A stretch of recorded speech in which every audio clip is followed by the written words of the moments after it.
तय किया है मकर संक्रांति के दिन बागेश्वर में एक बहुत भव्य उत्तरायणी मेला होता है। ये एक हमारी सांस्कृतिक पहचान का भी सवाल है। तो वहाँ पर भी हम एक महारैली आयोजित करेंगे। वहाँ भी हम लोगों से बातचीत कर रहे हैं। बागेश्वर में उत्तरायणी मेले में वहाँ पे हमारी टीम जाएगी और एक महारैली हम वहाँ पे करेंगे अपनी सांस्कृतिक पहचान को बचाने के लिए। इसके अलावा मकर संक्रांति के दिन हमारे उत्तराखंड के बहुत सारे ऐसे हिस्से हैं, संगम पर बहुत सारे देवी देवताओं की डोलियाँ आती हैं। ये बहुत लंबे समय से परंपरा चली आ रही है। वहाँ पर भी हम छोटी छोटी मूल निवास को लेकर रैलियाँ करेंगे। मूल निवास से वहाँ पर भी जो लोग हैं उनको हम जोड़ने का वहाँ पर हम काम करने जा रहे हैं। इसके साथ ही साथ हमने ये भी तय किया है कि हम जिलेवार, ब्लॉकवार और ग्राम स्तर पर समितियां बनाने जा रहे हैं। हम प्रत्येक गांव से लोगों को इस अभियान से जोड़ने जा रहे हैं। हमने कल अपने नंबर भी जारी किए हैं। उन नंबरों पे कल रात से ही हजारों मैसेज आ गए हैं कि हम आपके इस अभियान से जुड़ना चाहते हैं और हम इस लड़ाई को लड़ना चाहते हैं।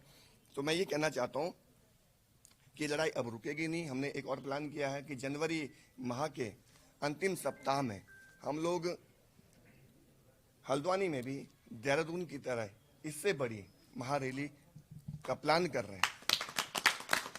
हमारी टीम हल्द्वानी भी जा रही है। वहाँ भी हम इस मूल निवास स्वाभिमान आंदोलन को पहुँचाएंगे।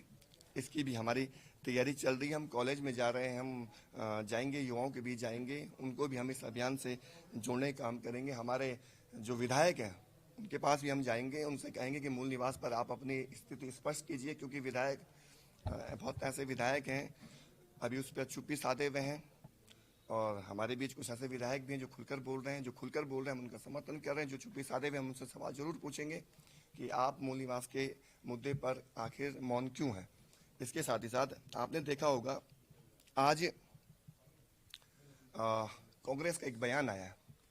कांग्रेस के प्रदेश अध्यक्ष का बयान आया है कि हम लोग मूल निवास की जो मांग की जा रही है 1950 उससे सहमत नहीं है। तो मैं कहना चाहता हूं कांग्रेस और मित्र विपक्ष की भूमिका में है। तो जो लोग ये मित्र विपक्ष की भूमिका में है, भाजपा और कांग्रेस एक थाली के चट्टे बट्टे हैं। ये एक सिक्के के दो अलग अलग पहलू हैं। इनकी एक सोच है कि यहाँ के मूल निवासियों के अधिकार से वंचित करना। अगर ऐसा नहीं होता, आप ये मानिए 23 सालों में मूल निवासियों की स्थिति इतनी खराब नहीं होती। तो आप इस बात को समझिए कि ये जो ताकतें हैं, जो दिल्ली से चलने वाले ये लोग हैं, ये मूल निवासियों को के साथ किस तरह का व्यवहार कर रहे हैं। एक तरफ आप महारैली में आते हैं, कांग्रेस के लोग वहाँ समर्थन जताते हैं, हमको समर्थन पत्र देते हैं। कांग्रेस अध्यक्ष जी का हमारे पास समर्थन पत्र आया और कुछ दिन बाद आप अपने बयान से पलटते हैं कि आप मूल निवास के समर्थन में नहीं हैं। क्यों? क्योंकि आपको बस्ती वाले लोगों का वोट चाहिए।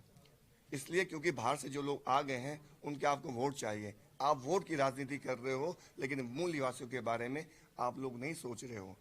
मैं देख रहा था मूल निवास स्वाभिमान महारैली में भाजपा की रैली के समय उस रैली में न जाके जो भाजपा के बहुत सारे लोग थे उस महारैली में शामिल हुए हैं। उन्होंने कहा कि पहले हमारे लिए अपना स्वाभिमान है, उसके बाद हमारे लिए राष्ट्रीय दल है। तो मैं यही कहना चाहता हूँ कि कांग्रेस भाजपा के लोग जो आज मूल निवास को लेकर अपनी चुप्पी साधे हुए हैं, आने वाला वो समय दूर नहीं है जब कांग्रेस भाजपा के जो कार्यकर्ता हैं वो इस प्रदेश में प्रधान बनने लायक उनकी हैसियत नहीं रहेगी। हमारी राजनीतिक हैसियत खत्म हो जाएगी। हमारा न मुख्यमंत्री होगा, न विधायक होगा, न मंत्री होगा। इसी तरह और देखिए आप कौन कौन विधायक बन रहे हैं, ये सवाल भी है। इस प्रदेश में क्या स्थितियाँ हो रही हैं। तो हमारे लिए समय जो है संकट का समय है और आने वाले समय में स्थितियाँ और भी ज़्यादा गंभीर होती हुई हमें नजर आ रही है। तो मैंने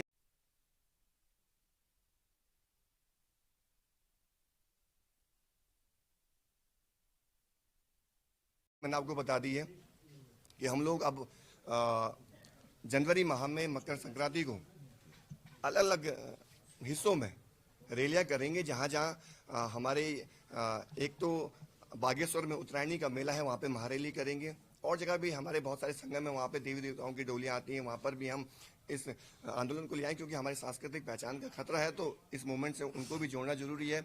और मैं ये भी कहना चाहता हूँ जितने भी उत्तराखंड के कथावाचक हैं, जो धर्मगुरु यहाँ के हैं, वो भी अपनी कथाओं में कहें कि मूल निवास जरूरी है। मूल निवास रहेगा तो उनकी कथाएं भी जिंदा रहेंगी और हमारी सांस्कृतिक पहचान बची रहेगी।